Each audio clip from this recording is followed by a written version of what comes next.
Welcome to MOTS, where we'll be applying the Manzer or mostly Thurlow scale of quantitative analysis of pop culture narrative through a binary system. Or MOTS! This podcast contains spoilers, mature content, and language. Viewer discretion advised. Welcome back to MOTS. I am Jeff Goldblum, i.e. Scott Thurlow, and I'm here with Bill Pullman, President, i.e. Jane Manzer. Hello. And we have just watched Independence Day Resurgence, and we're going to apply our famous system to it. So Ian has prepared a funny logline to encapsulate what Independence Day Resurgence is. Jeff Goldblum stops the Tatari invasion from Marvel's Avengers. Yes, which sounds an amazing logline.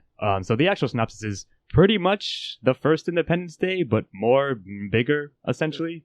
So if you've seen that, aliens come invade the Earth after 20 years. We fought them off 20 years ago. Now they come back, and we've been using their technology, incorporated with ours. And also a third alien race shows up to help us out. And with our combined efforts and the scrappiness of humanity, we beat them off again and win. That's pretty much it. Yep. So, given that, it's also sort of, if you know Marvel's Kree-Skrull War comic book, sort of like that we're kind of stuck in the middle of a galactic war going on now. Here we are stuck in the middle of them. So I will start off with the intro. So I think we agreed that they sort of introduce the characters from the first film, all grown up 20 years later. So the Bill Pullman is now sort of an old man, crippled-ish kind of. He's basically become Randy Quaid from the first one. Yes, he's become that, and he still gets the psychic, I guess, wavelengths from the aliens, a premonition of them returning. America has set up base. They have a base on Mars, and we're introduced to the actual main character as well. So they have a base on the moon and on Saturn. Yes, and various other satellites, like defense arrays in space, essentially.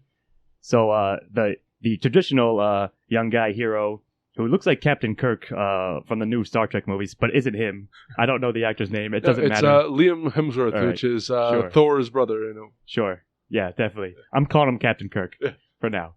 So he's working on the moon with his buddy, which I guess they implied that they were orphans from the first war, so whatever. So doing that, they're working with the installing their space laser there. Jeff Goldblum's running around. He's now the director of, I guess, alien defense forces. I think it's Earth Defense Systems. Whatever it is.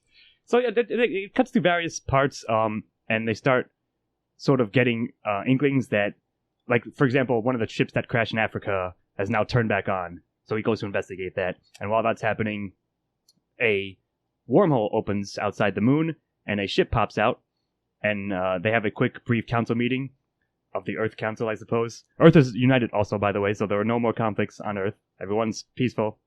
So they decide to, Hillary Clinton, i.e. Madam President, says blow it away, which they do. And they go to recover the wreckage on the moon. Jeff Goldblum has to, of course, lead the team. And while they're doing that, that's basically when the new mothership from the alien race of the first movie uncloaks, I suppose, and shows up and starts, in aghast and horror, everyone looks up and here they are, they're back. So I think that's about where the intro ends. See, and the thing is, we can either spend an hour going over all the plot details here. If you've seen the first Independence Day, but there's no reason to. There's a ton of small characters. They really, Roland Emmerich does a great job of building like the worlds that little he does. Snippets and vignettes of them, I guess I say. Sure. So you get basically you get a picture of Will Smith's character being like enshrined, and then his son comes in.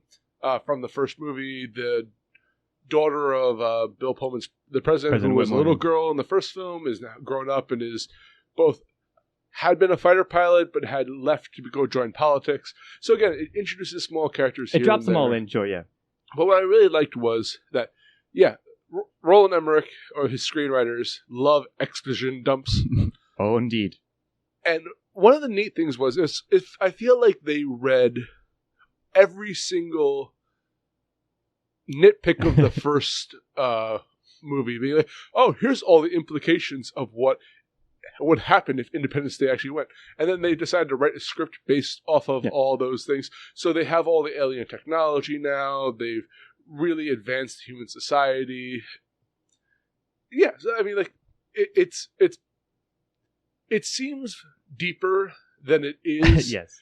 I would actually like to see like Neil deGrasse Tyson break down the science of all of this. I'm sure he probably has. But I mean, right, it is funny. It did sort of feel like that, as if they were writing like take that to everyone who like pointed out something that was inherently flawed about the physics or just the holes in general of the first movie. It was kind of funny. And sure, like I guess I sort of appreciate that as a writer.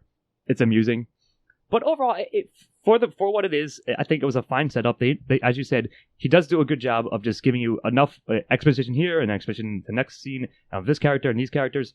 So it was all set up fine, and the threat showed up, and then they had to deal with it. Yeah. So I'll give it a 1. I will give him a 1 as well. I was actually really interested in all of the details they had through this, whether it's showing like the ramifications of destruction. Like, they do a lot of nods to. It's not like they just brushed over the first movie. They really showed the repercussions. Sure, that's true. They did incorporate a lot of elements that they could have brushed over, but although a lot of it's probably pseudoscience, it felt like it. But it's it fine. Made sense in their universe. So I'm going to give it a 1 as well. Enough. Sure. So why don't you tell us about the body of Resurgence? Resurgence is an increase or revival after a period of little activity, popularity, or occurrence. Which is, all of that is applied, I think, to Independence Day. So, yeah. As a property, that is, as a whole. Metally. This movie is very much a nod to the first film. Almost, not quite beat for beat. It's not The Force Awakens? No, it's not. Yeah, it's not The Force Awakens. It's not Psycho, the color, the version they did for shot-for-shot remake. But there's definitely a lot of like, hey, remember this scene that you liked from the first one? Yes, exactly. We're giving either a subversion to that or like a wink. Like a shout-out. Yeah. So basically what happens is the aliens come down to Earth. It's not the same attack method they had the last time. They're not looking to conquer the world, I suppose. They're looking just to harvest the molten core of the planet. So they send down this big kind of ship to sit that's like the size of the Atlantic. So I think they said it was 3,000 miles across or whatever it was. Something like that. That will basically collect this core and just destroy the world. Yeah. We're not even harvesting the rest of the resources. We're kind of... They just need that. They're kind of, I suppose, a little pissed off that we defeated them at one point. So like, screw it. We're calling this one. We're just going to collect what we need and leave. So, of course, it's the same thing. Oh, we all thought these new alien technologies would defend us. Not the case. They have the big air battle. It fails. So you're watching all the people now scrambling for... come up with a new plan. The cold plan or whatever, the virus plan. Which they do. The president and all of her like surrogates get killed. You know, it's basically the same movie except done slightly differently. Sure. I suppose the big differences between it are that there's another alien race introduced that had transferred its entire consciousness into technology. So there's spherical balls now that their virtual consciousness resides in or whatever. And they're basically the rebel group, or the leaders of a rebel group of all the alien species that had been had their worlds destroyed. So they're all kind of hidden and gathering together, and they were trying to save the Earth, or at least get as many people off the Earth as possible before the harvesters, I guess we'll call them, come in. They still have not named the aliens, by the way, but anyway. And meanwhile, the aliens turn out to be a hive mind type creation, which they kind of hinted at in the first one. It was obvious in the first film. But now the queen alien, and not the queen xenomorph, mind you, but like the queen alien, which is just a humongous Godzilla version of the normal aliens, resides in the main ship. So, they figure out that kill the queen, kill the hive. And I think that's, I would say when they realize that the aliens are terrified of, or not terrified, but like they view the sphere enemies the sphere aliens as their enemies. Yes. Their actually priority is to destroy this thing. Yeah. So, and there's real quick. There's a minor subplot when like the humans figure it out. Like a couple of people in the core group, if you will, the core cadre, figure out that this one symbol that people keep writing, etc., is related to the spear. Very much like Marvel. I think actually Marvel should sue probably. I hope they do. Because if you see Agents of S.H.I.E.L.D. Season 2 with him drawing the markings on the wall that look exactly the same as this. Regardless, though. Yeah, so they end up with this big plan to draw the aliens out. And I would say that when the plan starts is when the ending begins. Yeah, I think when they come up with the spear switch, if you will, that's about where the body ends. Yeah, they're going to trick the aliens with the signal that the sphere gives off. The old switcheroo. Yeah. So, again, it's both a really complicated plot but also not at all. Yes, so... Sure. I mean, that's funny, and I agree with that. And like you said, it's all basically solid enough. Like, the things that are wrong with it, it's not necessarily, like, filmmaking-wise, not, like, plot-wise, I suppose. In, just keeping in mind the nature of this and how the first one was set up. So I don't have any real problems with it in that regard. I do, because any kind of film like this, the main plot doesn't bother me, except that the first movie was structured better. All right. So, but I think the thing is, I think they're like equal because they're the same movie, really. But I don't know. No, I don't know if I agree to that. We'll get into some specifics later when we talk about antagonists. But I felt that a lot more scenes fell flat here than they did in the first one, and just I have to give one of the things a 0 from body conclusion from that or introduction. Bracket, sure. Because it didn't work for me the entire time. At points, I actually kind of cringed. Right. So I'm going to give this one a 0 because I think the conclusion was fine enough. All right. So I mean, me too. I did find myself cringing, but that's going to speak to another question later on. So I see what you mean, but again, I think it was all like good enough. Really, it carried it out long, and I think I said to you that I didn't feel it to be dragging on. Like I think it was the perfect length. So I think I'll give the body a soft 1, but still decent 1 at the end. Which brings me to conclusion. So, of course, they come up a la a parallel to the first film. They figure out that the alien spear who's helping them or warns them and tells them about the refugees that they're gathering to fight against the harvesters, which I'll call the antagonistic aliens, that it gives off like a radiation frequency or something like that, a radio wave or whatever. So they decide to like disguise it and then pull out an old like disused 1950s radar thing that will give off a similar signal. And of course, Bill Pullman volunteers as president to fly it. To be the Randy Quaid of this movie. Yes, exactly. To be the bait. So, and then... go ahead. And by the way, this battle happens over Area 51, just like the finale of the last one. Area 51, it's kind of funny that they show, when they first cut to Area 51 early in the film, it's built up to these giant bases. It's like headquarters for alien defense now, so like everyone knows where it is and lives there and works there and stuff. So anyways, like there's I will say, or maybe I'll save this for characters, but so skip that for now. Bill Pullman, regardless, volunteers to be the bait to draw out the queen, so that they can take out just the queen, and insensibly the hive will disperse after that. There's a couple, subplots that, a la again the first film, Captain Kirk and Will Smith Jr. and everybody, like their little fight crew is caught inside the alien ship, fighting a quick ground war. Oddly, like it's fine, I guess. But anyways, finally that they do it. There's a big, as you said, there's 2 Godzilla references. You said the Godzilla-sized queen like comes out and they have a big battle outside Area 51. They're shooting it in and it has its own shield. They finally get it down. Blah blah blah. They blow it up. They manage to kill it. Of course, last second as their energy drill is seconds away or minutes away from getting into the core, and that's it. Then they won. Hell of a job. Thumbs up. What I really like about the scripts for Independence Day is that it's almost like Mousetrap the game, where he set up all of these parts, and then you're like, when they first blow up the ship, you're like, oh, it's over?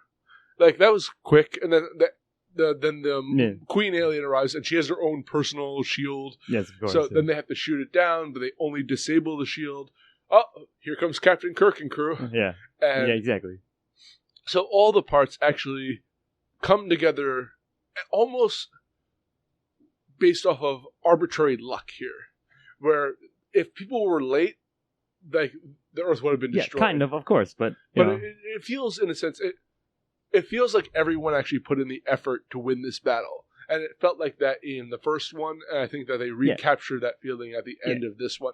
Though a little bit more Hollywoodish, although Independence Day is probably the most Hollywood movie of all time. Well, it was an early wave of that. But I agree, like, if not the stakes feeling higher, they felt equally the same, which is fine because that creates... It was a good enough tension, like, even though it was a foregone conclusion. If they had the aliens win, then I would say this is the most amazing movie ever. But of course, that was never going to happen. So it did that, again, like you said, it did a good job of playing those plot tropes, I guess, plot points straight, and it was fine. It was believable enough, running down the clock, gotta get to the alien before they blow us up. So I'll give it a solid 1. I think they did a good job, as I said, in the ending, and it's a battle that felt earned. Yeah. Or a win that felt Yeah, I'll agree with so. that. So you're giving it a 1? Oh, yes. Yeah. And now you can talk about themes, whatever they may be. Okay. So I have a theory about the unification of Earth.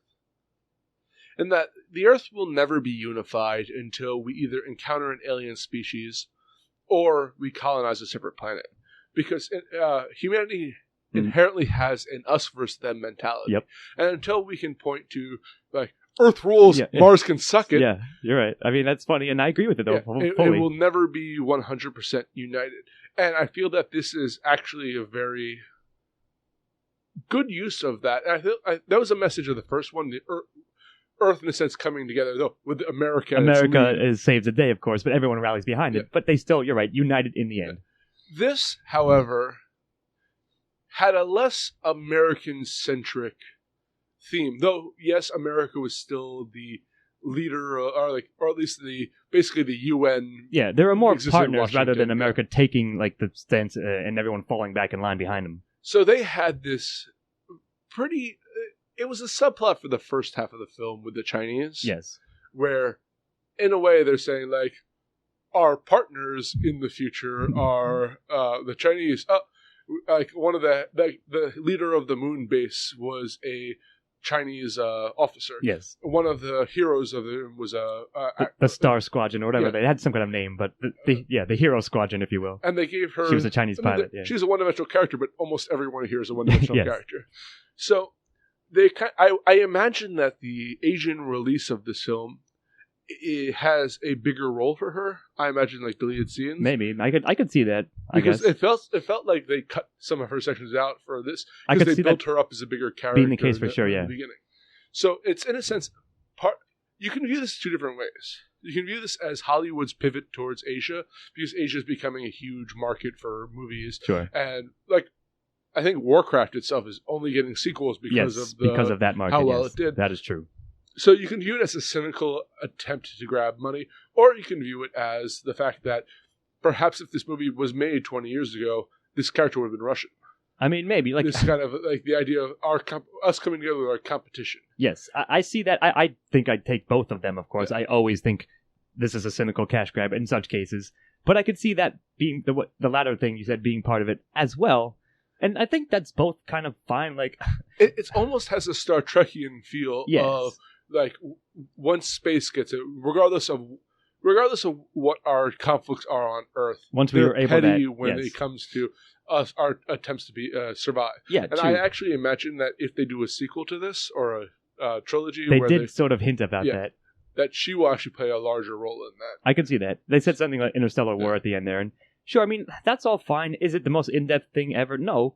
But I guess it's solid enough. I was kind of unsure what I was going to say about themes or think about them because, aside from what you said, like, yeah, it was there in the first one, contained in it. Yes, I saw that. This is less American. It was less like gung-ho egregious, which I kind of like about it. Like, maybe it's a sign of the times, like, 96 was the time in which we could do that still. So... Given both of those, I don't have anything else to add. There's nothing else beyond that I can claim as a theme. Because that's the only... It felt, again, if you look at the recent Star Treks as well, not granted Star Trek all along, although I'm not much of a Trekkie, I suppose, like really had that idea of the Earth united. So I felt that this was, in a way, a believable reason for me to see that this is the natural... Okay. I believe if that Independence Day happened in 96... This would have been the world we're living in now. All right. No, so I have to give that... I think that's a good point. I think that may sway me more than anything else. Not that I wasn't being swayed. So I'll give it a solid 1 again as well for themes. Again, I don't know if it's the deepest thing, but if that was at all, it had to be some of intent in there. Yes, and they clearly were a aware worthwhile of it, message, at least. Sure. So on to antagonists.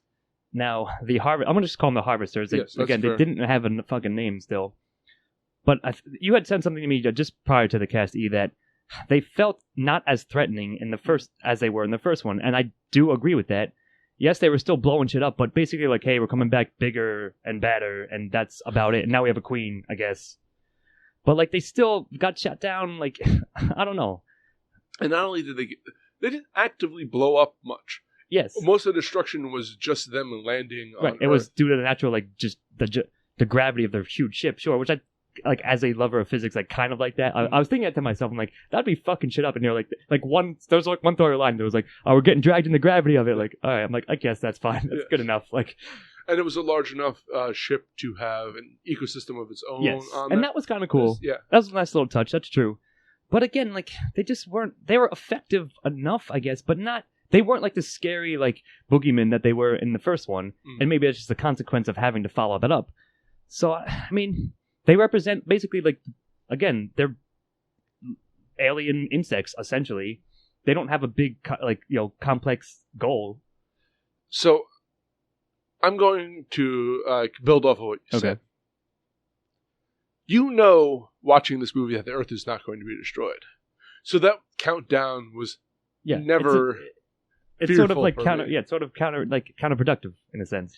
The thing about the first movie was that it was incremental destruction. Yes, that's a good point. How many cities, how many lives are going to be lost before we stop them? That's a much scarier situation than can we stop them before they kill everyone? Yeah, it was more broad in that sense. Yeah, I think that is a good point. And I think that may exemplify why I think it was kind of weak. And that, yes, I believe they were a threat, but just not as much of one, and especially because we're using their own technology against them, so it's more even playing field than ever, really. We had, and I liked that part of it because one, it makes sense, and two, it again shows how we're still in a way an inferior species when it comes to warfare. Yes, yeah. But the thing is, in the first Independence Day, you got introduced to a lot of small characters, so that you could see them die. yeah, true.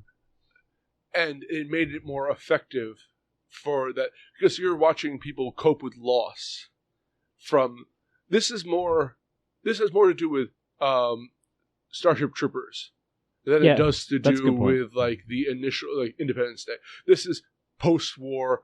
This is part of our mentality. Yeah. The horror is not the same because we've already experienced it. Yeah, no, I agree with all that. So I think because of all that, like, maybe I'll give it a soft 0, but I still think it's a 0. I absolutely agree with you on that. All right, so let's go to the scrappy heroes of this film. Go ahead. This is difficult because it's an ensemble piece. Of course, Jeff Goldblum is the face of this franchise now. Yeah, and I'm a huge fan of Jeff Goldblum. Yeah, me too. I have since Buckaroo Banzai.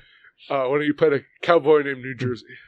And he's won me over from Jurassic Park to The Fly, all of those. So I'm glad to see him back.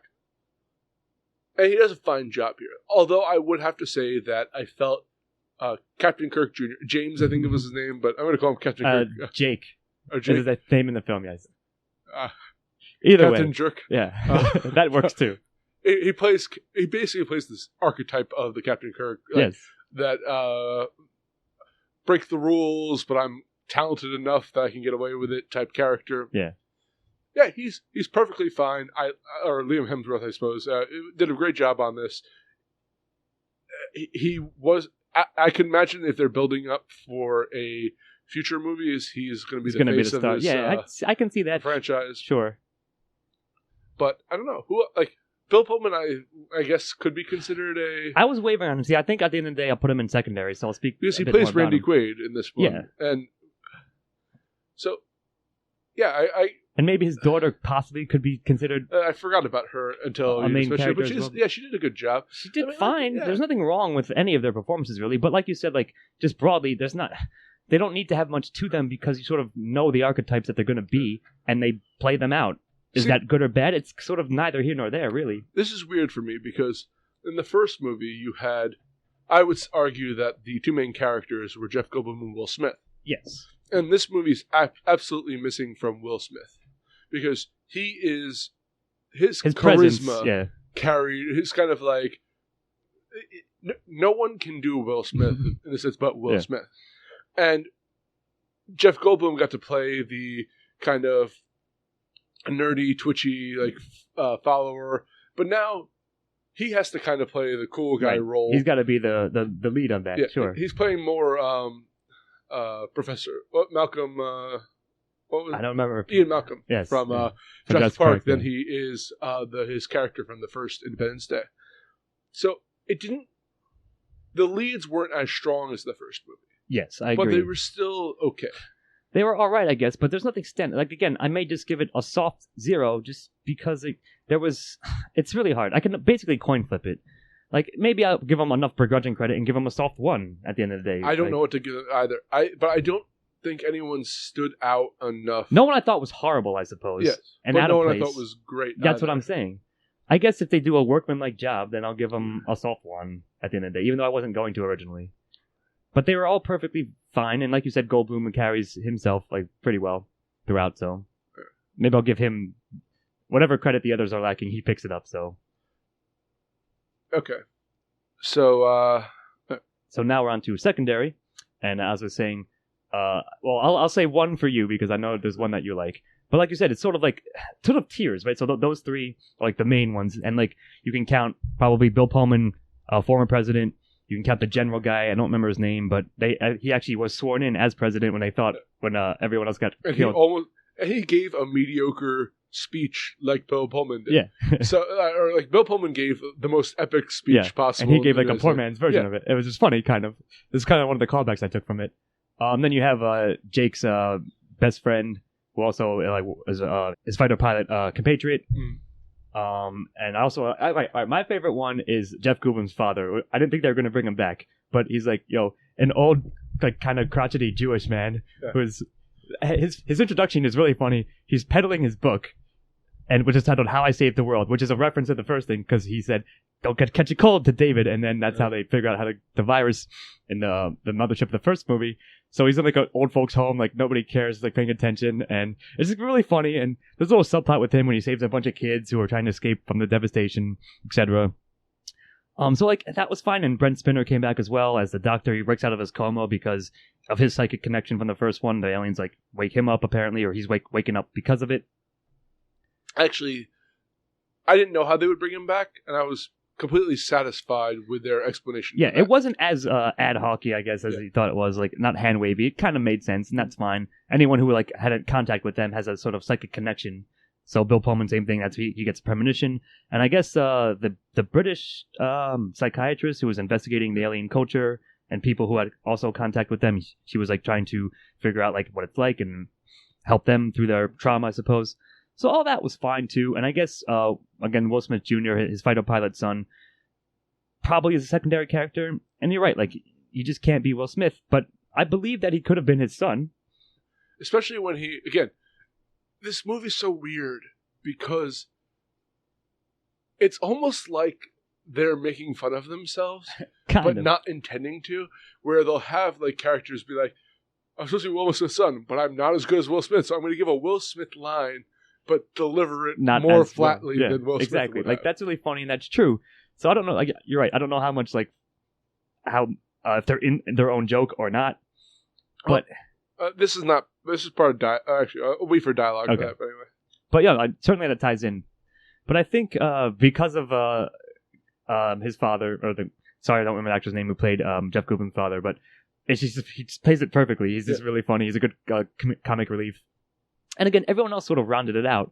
And I will leave the other one, like sort of random introductions as a side character that was really good that you can speak about now. So this is something you will see in this movie that you may not see in any other movie. I had already brought up with the fact that they had the Chinese officers and all that, and they brought you would have often seen like the Russians play that role, but the side character gets introduced, who's an African warlord. or son of a former one or something. And he took over the role of that. And it turns out that like it was, I don't remember if they named the African country at all, but I don't think so. They fought a 10-year war with the aliens on after the ground. They crashed Yes. there, and he carries around 2 machetes on his back, and like has tattoos of all the aliens he's killed, and he's like, this is someone who. It's sort of out of left field, like why they even had him in the script, but it somehow worked and it was great. It's he was my favorite. He's the most standout character in this. And it's also something that doesn't make sense for a Hollywood film because we're supposed to hate African warlords. Sure. And to make one a hero. If this is a traditionally, in quotes, pro-America film, that character would never have existed. There's no way they would. Or he would have been a villain. Yeah. He would have been like working against them or something like that. It's sort of the anti-District 9. Yes, kind of, yeah. So, I was floored. And from the fact that he and this nerdy guy, like this comptroller, I think, one of the suits, I think, like one of the overseers that's supposed to be like, I forget. They never made clear his exact role. I think he's assessing the budgets. He's like the tax man or something like that.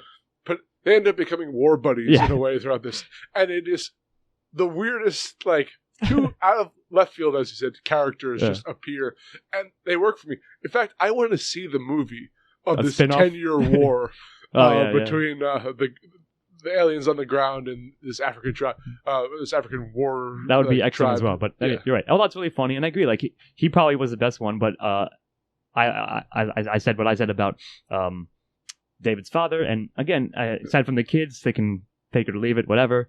But again, it was all believable, and you're right. That was a completely like unexpected, but amusing and in a good way. 2 little characters who showed up and had a little part to play throughout. So I'll give them a 1 collectively at the end of the day.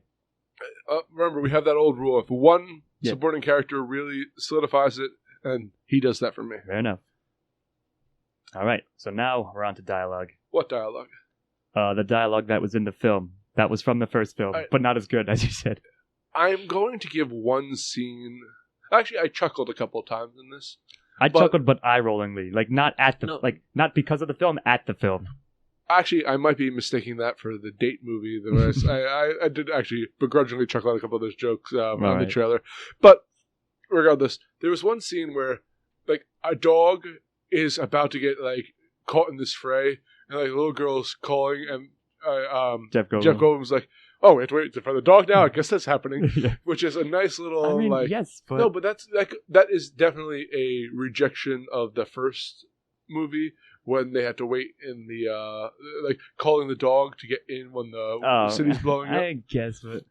That was the cleverest thing in this movie. Yes. And dialogue-wise. I agree. I didn't think it was that clever, but, I mean, it was kind of funny. It was worth, like, 1 chuckle. Yeah. But, like a lot of things were callbacks, right? So, for example, when the aliens breach on the ground, the bunker that Madam President, and all her advisors are in, she just goes, "No peace," as they shoot and, like, go down in a blaze of glory. There's a lot of other callbacks and stuff, but, like you said, a lot of it was just flat, and there was a lot of exposition dumps, or things like when they were flying, like the squadron group was caught in the ship. They'd be like, "Oh no, Jake's in trouble!" Like, I can see that film. Like, the action is happening. You don't need to have a character say that, and there was a lot of things like that as well throughout. So it was just basically flat and just still like it was the most Hollywood writing like that I've seen in a long time. Austin Powers had a great joke with Basil Exposition. And all the characters in there were Basil Exposition. Yes, pretty much. Let me read off this part of the speech you're going to give for this to explain exactly what's been going on the Earth. Yeah. We don't need to, like, you could have done it so much more subtly without just vomiting it out like every other scene. And even if you were going to do that, make it snappy. Like, even in the first one, again, it was snappier. People were wittier and had, I don't know. It just was flat to me, so I got to give it a 0. Yeah, I had to agree with you on that. It had a couple... It's going to be actually a soft 0. So there were a couple of moments that worked for me, but overall it's not anywhere near good. It's pretty much a solid 0 for me. Like, I'm just going to move on because that's all I have to say. So moving on to style. Now, it's also kind of a weird one, as we were discussing a bit before, because, I mean, blockbuster movie, like, shit blowing up, aliens coming down in giant ships, and the waves are getting, fucking the whole Atlantic Ocean or whatever is fucking everything up. They're drilling into the center of the core of the Earth, so big lasers come and there's a big, the traditional giant fighter jet fight where they're fighting all our pilots, fighting all their pilots, blah, blah, blah. Like, yeah, it looked good. I can't say it looked bad or like something was off about it. And everybody on the ground is equipped with the plasma rifle, which looks just like the thing from fucking Doom, if anyone knows what I'm talking about. Which is kind of cool. I kind of like that. But I mean, it looked good. Even the Godzilla mother queen alien looked pretty decent, and that little fight in the desert. So it all looked fine. I mean, he certainly knows how to shoot action scenes. I'll say that. If you like the first one, you'll like this one. Style, like it's exactly like action wise. And I believe I'll give it. There was one callback when the first ship shows up on the moon and blows it up. It was the exact frame shot when the White House blows up. So that was a callback, and that was fine.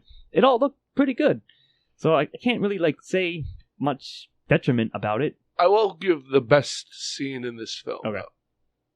So when the giant 3,000 mile in diameter ship is landing on the Earth and the gravity field from its motion is pulling up buildings, so a couple of the characters are kind of trapped in the gravity field on the underside of this thing, and then it stops, and all of a sudden the buildings start dropping. So they have to fly the ship through falling buildings, and you're watching upside down skyscrapers plummeting into and city lines. Cool. That was really neat. No, I agree with that. But it was just good, big blowout Hollywood action, and what was well done. So I can't really say anything else about it, and I'll give it a solid 1 on that front. Yeah, if that's what you're not going into this movie expecting subtlety of colors, and the soundtrack was. I don't know if it's John Williams, but it's John Williams-esque. Yeah, I mean, I didn't actually think about that soundtrack all that much. I didn't notice it, but it was still there. It was fine. I forgot to mention one scene. It was the one you were talking about, but it was in Asia or somewhere like China, perhaps, where everyone's fleeing the city, and this one guy's in a cab, listening to his headphones, so he's sort of oblivious, unaware, and he sees everyone, running around in terror, and he looks out, and it was like a thing from Godzilla. I expected them to point up in the sky and be like, "Oh no!" But I don't know how much of a reference or not they wanted that to be, but it was still amusing, and it was happening during some of the cool action. So, all right. So now we're on to the final impression / recommendation of Resurgence. Watch the original. I second that. If you like the original, why don't you just go watch that again? I don't know. There's nothing bad about this film per se, but it doesn't really go anywhere either, and it just doesn't also get there on the certain points that we just talked about.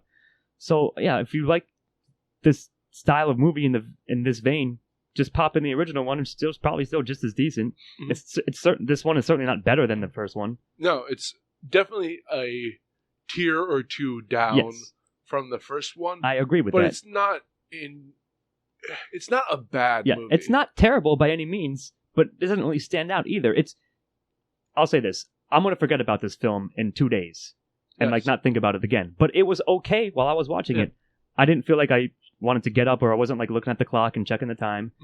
It was all fine, but now that it's gone, it's literally going to be gone from my mind. Yeah.